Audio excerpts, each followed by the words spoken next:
Bonjour tout le monde, Cindy Tremblay de Team Action. Alors, cette vidéo, c'est pour te montrer comment aérer bien ton texte quand tu écris dans un groupe et comment mettre des emojis, comment mettre des écritures spéciales. Alors, sans plus tarder, je te partage mon écran et je te montre plein de fonctionnalités que peut-être certaines que tu connais, mais peut-être qu'il y en a d'autres que tu ne connais pas.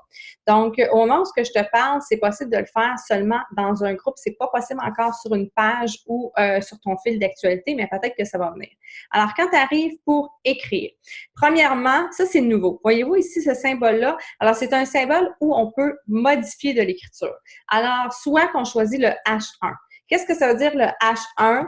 C'est qu'on va écrire un titre qui va être plus gros. Donc, quand on va changer de ligne, regardez la différence. Ça, c'est l'écriture normale qu'on avait avant. Mais maintenant, avec l'écriture H1, c'est un titre beaucoup plus gros. Ensuite, il y a aussi l'écriture H2. Donc, c'est une autre sorte de titre. Vous voyez la différence, il est en gris, il est différent aussi de l'écriture normale. Donc, ça, c'est une autre façon de... En fait, là, tout ça, c'est dans le but que l'écriture soit moins monotone, la lecture plutôt soit moins monotone. Souvent, on voit des grands textes où il n'y a pas d'émoji, il n'y a pas d'espace, tout est pris. Surtout quand vous faites des défis de groupe, allez surtout pas copier tel quel les défis de groupe, les publications de défis de groupe dans Beachbody et aller les coller parce que ça va être très, très lourd comme texte. Donc, il faut vraiment aérer et mettre un peu de l'écriture plaisante. Ensuite, autre chose, on peut aussi utiliser les points de mise en forme que j'appelle les picots, peu importe. Donc, si on veut énumérer quelque chose, ce qui est vraiment bien, c'est que, donc, on va jaser de quelque chose, peu importe, là, je suis en train de dire n'importe quoi. Donc, c'est des points, par exemple, différents que vous voulez écrire. Puis si, et si vous voulez, j'en reviens ici.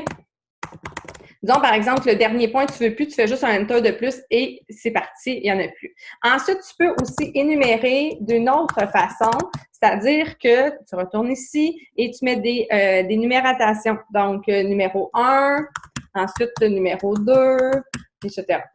OK? Puis là, quand tu as fini, tu ne veux plus que ça soit numéroté, un enter de plus et c'est terminé, ça ne sera plus là. Autre chose aussi, on peut mettre, par exemple, une citation, entre guillemets, mais ça peut être tout simplement pas une citation, mais pour mettre quelque chose d'intéressant, vous voyez qu'il y a une citation ici et il y a une ligne verticale. Donc, si tu commences tu devrais, sans aucune excuse. Donc, tu commences à écrire ta citation et si ta citation aussi est en 2 lignes, donc si je continue par exemple et ça prend 2 lignes, la ligne va continuer sur 2 lignes. Un coup, j'écris le Enter, vous voyez, là, je reviens à l'écriture normale, donc je ne suis plus dans ma citation. Alors, ça, c'est une autre façon. Autre chose de vraiment le fun, c'est que quand on lit, on a des emojis. Alors, vous pouvez cliquer ici et vous allez avoir une liste d'emojis et utiliser des emojis. Essayez d'en mettre. Vous pouvez en mettre plusieurs. Ceux qui sont récemment utilisés vont être en haut. J'aime utiliser, par exemple, la flèche quand je veux montrer quelque chose d'important. Vous avez tous les thèmes ici en bas où vous pouvez défiler, OK, tout simplement.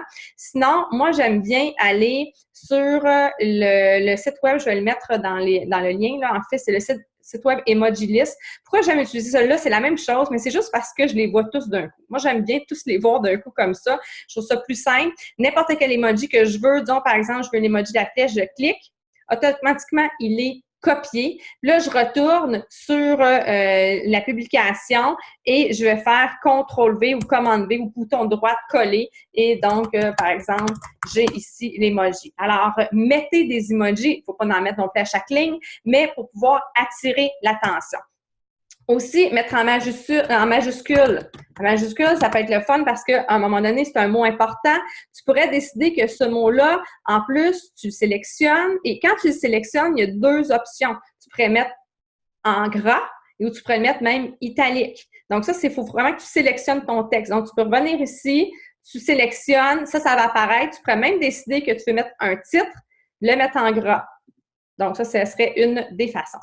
Ensuite, qu'est-ce qu'il y a? Je ne veux juste pas me tromper dans tout ce que j'ai dit. Des mots spéciaux. Alors, vous avez peut-être remarqué que quand on met des mots, oups, je suis encore dans le gras. En passant, ça, c'est une autre affaire. Des fois, là, je dis, voyons, je veux plus que ça soit en gras. Pourquoi je suis encore en gras? Ce que je fais, tout simplement, c'est que je resélectionne, je le remets, normalement. J'enlève l'italique, j'enlève le gras. Regardez bien. J'ai mis génial. Qu'est-ce qui s'est passé? Il est devenu en rose. Si je le veux pas, je clique sur le X, il va redevenir normal, simplement. Oups. Voilà, il fait normal. Mais si j'écris rien, ce qu'il va faire, c'est qu'il va être en rose. Et on a plein de mots le fun comme ça. Puis même que quand on est sur un cellulaire, tout ce que je vous dis aujourd'hui en passant, regardez sur ordinateur, sur cellulaire, sur l'application, c'est peut-être pas de la même façon qu'on le voit, OK?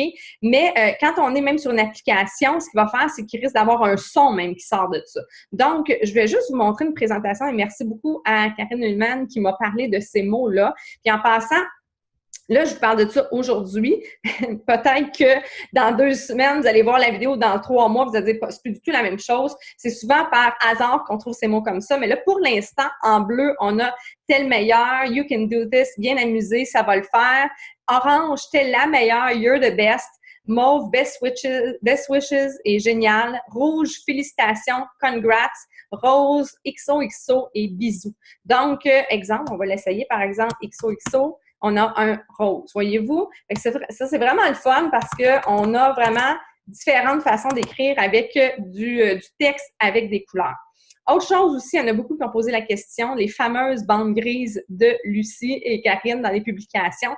Donc, comment on fait une bande grise? Première des choses, si votre bande grise, c'est pas le dernier du texte, moi, ce que je fais, parce que j'arrive pas à sortir de la bande grise, à moins que vous sachiez comment faire, moi, ce que je fais, c'est que je vais mettre un autre enter, je vais mettre un point, puis je vais remonter en haut. Là, c'est là que je veux ma bande grise. Alors, je vais faire espace, espace, espace, espace, je pense que c'est 4 fois, puis à partir du 4e espace, oups, la bande grise arrive. Et là, maintenant, tu peux écrire dans la bande grise, puis même que c'est un texte spécial. Donc, voici les infos.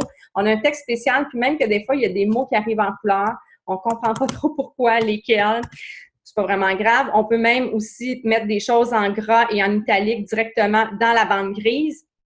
Vous allez voir que sur cellulaire, c'est pas exactement la même chose. La bande grise, ça s'en va pas jusqu'au fond. Si on continue, la bande grise va continuer également, OK? Donc, c'est pour ça que je vous dis que si tu veux sortir de la bande grise, c'est mieux de sortir d'abord de la bande grise. Autre chose aussi. Parfois, disons ici, je veux mettre des enter parce qu'on doit aérer. Il faut mettre des espaces, il faut faire des paragraphes. Écrivez pas tout d'un coup. Par contre, si on travaille d'un ordinateur, même si on met des espaces, une fois que ça va être publié, malheureusement, les espaces ne seront plus là, ça va tous être collé. Alors, quel est le truc? Moi, ce que je fais, c'est que je mets des points. Fait que si je veux, par exemple, mettre 2 espaces, je mets un point, enter, je commence l'écriture. Donc, je suis certaine que maintenant, mes espaces vont rester parce que je vais avoir des points à l'intérieur. Alors, jouer avec ceci, c'est-à-dire ce que je vous dis depuis tantôt, en fait, de quoi on peut jouer, résumé, on utilise ce symbole-là, on glisse notre souris dessus, donc un titre, un H1 qui est une sorte de titre, un H2 qui est une autre sorte de titre, les points, la numérotation, la guillemette qui va faire la ligne verticale. Ensuite, si vous sélectionnez du texte, vous pouvez voir le B qui est le gras, le I qui est le B en passant, c'est pour bold en anglais, qui est gras, I pour italique. Ensuite, allez chercher des emojis, soit les emojis ici, ou je peux vous donner ma liste d'emojis qui est sur un site web, moi, que j'aime beaucoup utiliser. Ensuite, la bande grise, quand on fait quelques espaces, la bande grise va apparaître, les mots spéciaux et mettre des espaces avec des points. Donc, j'espère que ceci vous a aidé. Jouer avec ceci, ça doit être intéressant quand on vous lit. C'est toujours plus fun. Essayez de ne pas trop mettre de texte, mettre l'important et allez-y avec justement ces fantaisies-là. Donc, sur ce, bonne journée!